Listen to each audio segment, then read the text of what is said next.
प्रिया, और अब एक बहुत अहम मामला, एक बहुत बड़ी खबर। जैसे ही फ्रेंच प्रेसिडेंट इमैनुअल मैक्रों की जानिब से ट्विटर अकाउंट पर ये अनाउंस किया गया कि वो सितंबर में फ़लस्तीनियन स्टेट को रिकग्नाइज़ करने जा रहे हैं, तो इससे का कुछ ममालिक ने तो खैर मकदम किया, लेकिन इसराइल और अमेरिका ने इसे बिल्कुल मुस्तरद कर दिया। सिर साहब, ये कितना अहम इकदाम है फ्रांस का?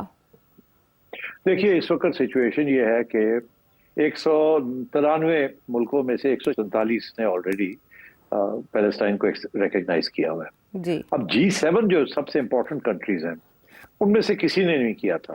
अब G7 में कौन है?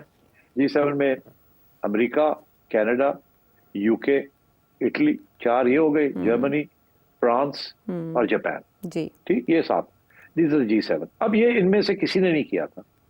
अब उसमें से फ्रांस रैंक्स तोड़ गया। मैं ये समझता हूं कि ये पहले क्रैक आ गया G7 में, और ये क्रैक बढ़ेगा, बिकॉज इटली अलग नहीं रह सकता। स्पेन ने कर लिया है, आयरलैंड ने कर लिया है, या करना चाह रहे हैं, एंड सो ऑन। तो इसलिए आई थिंक ये सिर्फ मैटर ऑफ टाइम है कि G7 भी टूट जाएगा, और आखिर में रह जाएंगे सिर्फ यूके रह जाएगा, और शायद जर्मनी रह जाए, बाकी सारे छोड़ जाएंगे इनका साथ। अब बात यह है कि बिकॉज इतनी ज्यादा ह्यूमन राइट्स वायलेशंस हुई हैं, जेन्युइनली जेनोसाइड हुई है, कि कोई बंदा भी जो है ना वो अनअफेक्टेड नहीं रह सकता, कोई मुल्क अनअफेक्टेड नहीं। हर जगह पे जो local population are rising up in support of Palestine. इतना जुल्म किया है इजराइल ने कि कोई नो वन कैन। तो ये सूनर और लेटर ये जो है ये मामला रिकग्निशन की तरफ जाएगा, और आखिर में रह जाएंगे 2-3, एक अमेरिका रह जाएगा, तो एक आध, और यूके जब तक अमेरिका ओके नहीं करेगा, यूके नहीं करेगा। यूके बिल्कुल पिट्ठू है यूएसए का, और हालांकि वहां लेबर गवर्नमेंट है, शॉकिंग। और मगर लेबर गवर्नमेंट जो है इस मामले के ऊपर बिल्कुल एक रिएक्शनरी पोजीशन लिए हुए। तो I think what you have to wait and see, but I think the cracks are there. But the important thing is कि ये क्रैक्स जो हैं they are reflective of the cracks in NATO. तो G7 और NATO के अंदर, दोनों के अंदर क्रैक्स आ गए, और नेटो सारा नाराज है जब डोनाल्ड ट्रंप के साथ, जो नेटो कंट्रीज हैं, कि उसने पैसे देने बंद कर दिए, या वो कहता है मैं ज्यादा से ज्यादा नहीं दूंगा, जितने आप देंगे उतने ही मैं दूंगा, और आप लोग करें। अब जर्मनी जैसा मुल्क तो पैसे इकट्ठे कर लेगा, यूके भी भाग दौड़ करके कर लेगा इधर उधर से, मगर बाकी कहां से लाएंगे? They are all bankrupt, most of them. अब तो वो उनके पास तो पैसे नहीं है कि इतने पैसे वो डिफेंस में डालें। तो मेरा ख्याल है ये, जैसे मैंने कहा कि मुझे नेटो की सर्वाइवल भी नजर नहीं आती मीडियम टर्म में, वो भी स्प्लिट होना शुरू हो जाएगा, G7 भी स्प्लिट होना शुरू हो जाएगा, और at the end of the day America, Israel, UK रह जाएंगे, और किसी ना किसी स्टेज पे यूके के ऊपर भी प्रेशर आ सकता है। अब बिकॉज वहां की आवाम भी, मेजॉरिटी ऑफ देम, अगर आज सर्वे करें तो पता लगेगा कि वो भी कहते हैं कि रिकग्नाइज करो। तो I think the ground is slipping from under their feet, और ये लास्ट, जैसे कहते हैं ना, लास्ट थ्रोज ऑफ रेजिस्टेंस है अमेरिका। और किसी न किसी स्टेज पे डोनाल्ड ट्रंप इजराइल के साथ फ्रस्ट्रेट हो जाएगा, बिकॉज डोनाल्ड ट्रंप ने सारे अपने अंडे जो है ना वो इजराइल की बास्केट के अंदर रखे हुए, मगर वो काम चल नहीं रहा है, बात बन नहीं रही है। हर रोज कभी गाली देता है, कभी पीछे हटता है, कभी फिर नाराज होता है, फिर पीछे हटता है। तो कुछ ये सारा दिन चलता रहता है डोनाल्ड ट्रंप का। और ये जो उसने फ्रांस के खिलाफ बात की है कि फ्रांस की क्या अहमियत है, और कौन है फ्रांस, ठीक है कर लिया, क्या फर्क पड़ता है, ही इज रॉन्ग। ये इस किस्म की बुली टैक्टिक्स नहीं पसंद करते लोग। Europeans are very proud of their this thing. वो और बात है कि जर्मन्स एंड ब्रिटिशर्स जो हैं वो बहुत दबे हुए हैं because of the American role there of during the world war and second world war and subsequently the rebuilding of Germany specially. मगर बाकी मुल्क जो है they won't be able to afford it for longer, और वो आहिस्ता आहिस्ता slip away कर जाएंगे।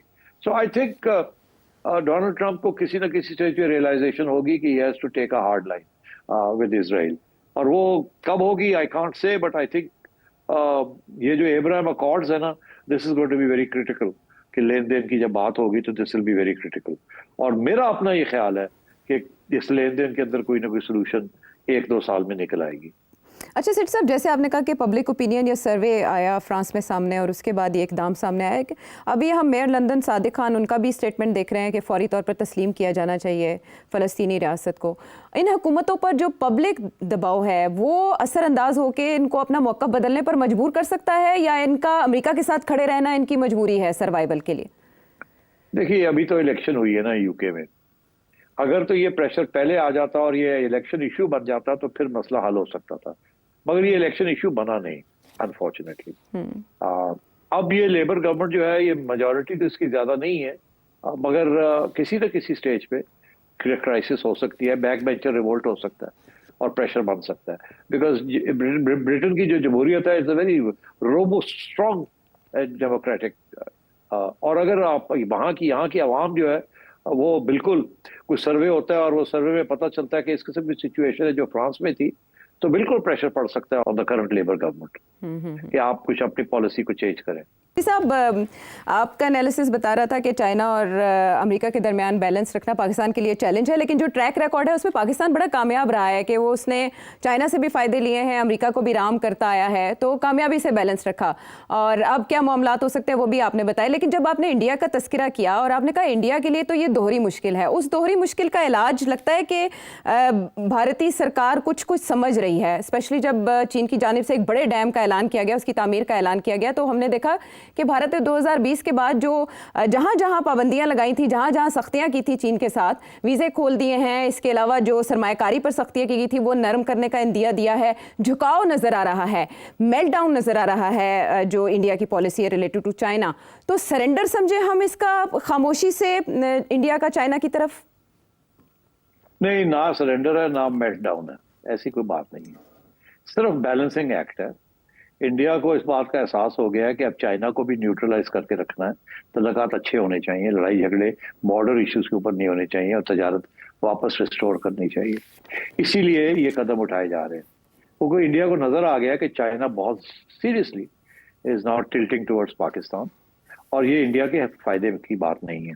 और जब से चाइना ने ऊपर डैम बनाने की फैसला किया टिबेट में, तो इंडिया को और भी परेशानी होगी। और चाइना ने, उनके जो स्पोक्समैन है इनडायरेक्ट, प्रोफेसर साहब है एक, वो बोलते हैं, उन्होंने बड़े वाजे कर दिया है कि अगर इंडिया समझता है कि वो पाकिस्तान के खिलाफ इंडस के ऊपर या झेलम दरिया पे या उस चनाब के ऊपर ये गड़बड़ कर सकता है, तो ब्रह्मपुत्रा जो ऊपर से आता है तिब्बत से, उसके ऊपर भी चाइना भी उसके ऊपर डैम बना रहा है। तो मतलब है कि ये अगर वो बना लेगा तो उसका वही सिचुएशन होगी जो इस वक्त इंडिया की है। तो अगर इंडिया वहां गड़बड़ करने की कोशिश करेगा, पानी रोकने की कोशिश करेगा, तो फिर चाइना भी तंग कर सकता है। तो आई थिंक ये टिट फॉर टैट तो होना शुरू हो गया है, और इंडिया को भी हो गई इस बात की एहसास कि oh dear, we better build our relationship with China.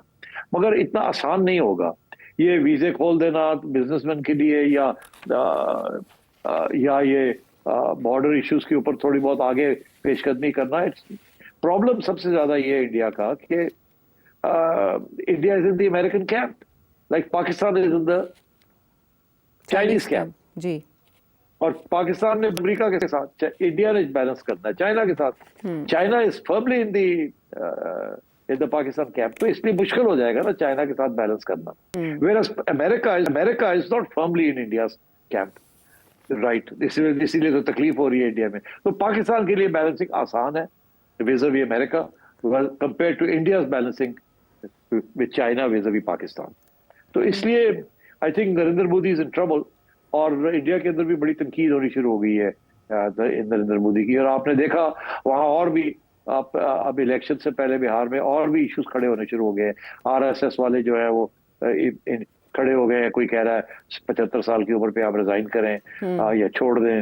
अब ऊपर से अब उनके वाइस प्रेसिडेंट जो है उसके साथ लड़ाई झगड़े शुरू हो गए हैं नरेंद्र मोदी साहब के, और क्योंकि उन्होंने ऑपोजिशन के लीडर को इजाजत दे दी to criticise Indian foreign policy, तो उसके ऊपर भी लड़ाई झगड़े हो गए हैं और वो रिजाइन करके चले गए हैं। और तो इस किस्म की चीज वहां आहिस्ता आहिस्ता उनका जो घर बनाया हुआ ना उन्होंने अथॉरिटेरियन, हाँ गरुंडा, वो क्रैक करना शुरू हो गया। उसके अंदर आरएसएस के साथ क्रैक शुरू हो गए हैं, प्रेसिडेंसी में क्रैक शुरू हो गए हैं, फौज के साथ क्रैक शुरू हो गए हैं।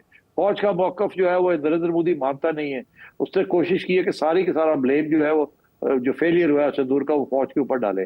फौज कहती है हमें तो जो आपने कहा था हमने वो किया, तो हमारी इसमें क्या गलती है, हम तो ये कह रहे थे, आपने ना हमें हथियार दिए, ना जहाज दिए, ना ये किया ना वो किया। तो बेसिकली अंदर डिविजन्स बहुत सी बढ़नी शुरू हो गई है। सो आई थिंक ये जो फैसला किया है जल्दी कि चाइना के साथ कुछ बात बना ले, ये इसीलिए किया है कि डोनाल्ड ट्रंप को सिग्नल देने के लिए कि भाई ऐसी भी क्या बात है, we don't take us for granted. Okay, और अगले साल ब्रिक्स भी होस्ट करना है, उसके लिए भी चाइना की रजामंदी चाहिए होगी, चाइना की, राइट।